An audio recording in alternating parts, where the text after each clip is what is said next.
Hi, I'm Ulanda. I'm a labor and birth doula as well as a certified yoga teacher. And I'm Teaisha, and I'm a labor and birth doula as well as a bereavement doula.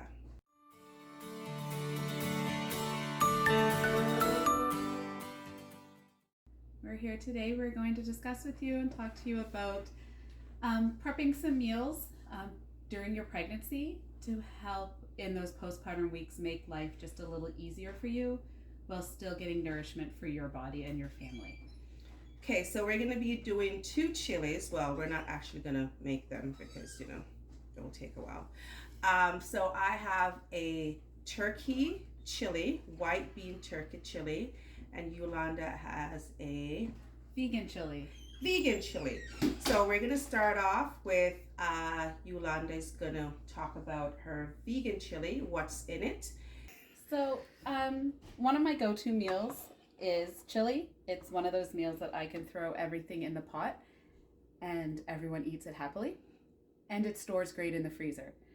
So generally most of my vegan chilies start with at least 2 or 3 different beans. This chili I used black beans, white beans, red kidney beans, and chickpeas, a mixture of dry and canned. Then I throw in whatever vegetables I had in the fridge. So in this chili, it has onions, garlic, sweet pepper, carrots, parsnips, cauliflower, and some broccoli. Generally, how I cook my chili is in the slow cooker, put it on in the morning, and it's ready by dinner, and then I throw the leftovers in the freezer. The base of the chili is tomato sauce, so I use either stewed tomatoes or like tomato sauce. Generally, what I do as well, just to add some extra nutrients into my chili, is I steep some nettle tea and I use that to replace some of the water or vegetable broth that I would pour in just to dilute the tomato sauce. Then I add salt, pepper, some habanero or chili flakes, some chili powder, garlic powder, onion powder. That's generally it, but you can add whatever you like to have your flavors. Then I stew it. I let it steep, as I said, in the slow cooker all day. And then when it's done, there's lots of varieties you can do for chili, or at least I do for chili. So sometimes we eat it like this and I put it over some wild rice or quinoa. Or sometimes to make it fun, I put it over some french fries and add some melted vegan cheese on the top. Or we just use some nachos to help kind of dip it up. So that gives you some variety down the road, as not just eating it the same way of having 2 or 3 containers of frozen chili in your freezer and going, what am I going to eat now with this? Awesome. Yeah. Do you want to tell us a little bit what the nettle tea is? So nettle is a green, it's a herb, and you can get it pretty much at any grocery store. Any place that sells tea, you'll be able to find a nettle tea. You steep it. You steep it for quite a while. And then the nettle tea is really high in iron. That's why I use it. It just gives you that extra benefit of boosting the iron. And the nettle tea has a very subtle taste when it's mixed in with your food. So I add it to pretty much every chili I make, soup, stew, anything that has a really saucy base. I use nettle in replace of some of the stock. And it smells amazing. So my chili is white bean chili. And this is generally not the chili I normally make, but I couldn't find my recipe, so I threw this together. So it's ground turkey, white beans, crushed tomatoes, cumin, coriander. Is that how you say it? Correct. Coriander, onions, garlic, and we cook the meat first.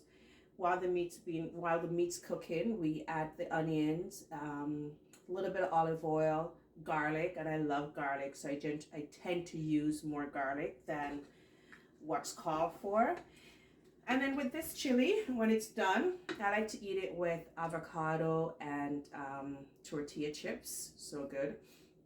Or you can even dab a little bit of sour cream on top to give it that extra creaminess, if that's something you would like. And it freezes easy. So you can make it the night before, or whenever, package it up, freeze it, and take it out, put it on the slow top or in the slow cooker. I have an Instapot, so I tend to use my Instapot a lot for everything.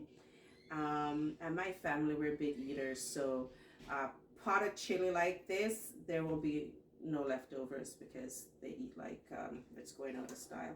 So yeah, so that's it. Simmer, cook, stir, and eat.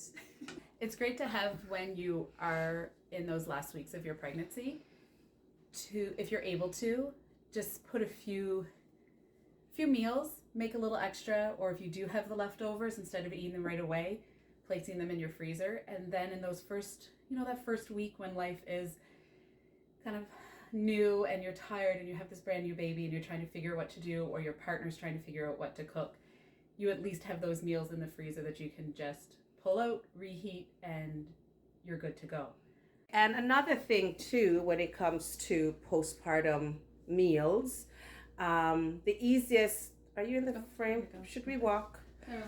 Okay. The easiest meals I find to do are generally chilies and casseroles or soups. Freeze wells. For those who are vegetarian or vegan or just bean lovers, you can actually pre-cook your beans, such as chickpeas, red peas, black beans, and just not season them and throw them into the freezer, and that replaces a can of beans. Interesting. Rice, I think, is an easy rice casseroles, yeah. Or lasagna. Roast Even beef? A roast. A roast. My husband said a roast is a good meal as well. And just something simple that you can just pop in, warm up, and that's pretty much it.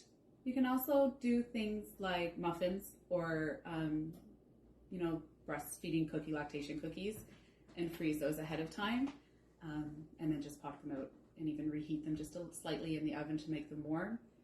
And if you're smoothie or shake drinkers, having them pre-packaged in a Ziploc container, so cutting everything you would want up and putting it in that bag, and then placing the bag in the freezer and just writing on it what kind of shake it would be, then all you have to do is add any of your protein powders or, your liquid into it after. And that's just prep work to make life easier in those first couple weeks postpartum. And that's pretty much it. Thanks for watching Doula Tea with myself, Teaisha, and Ulanda. And if you have any questions, just drop them in the comments below. Take care. Bye. We should talk. Hi, Hi guys. So I'm Teaisha, I'm not a postpartum doula.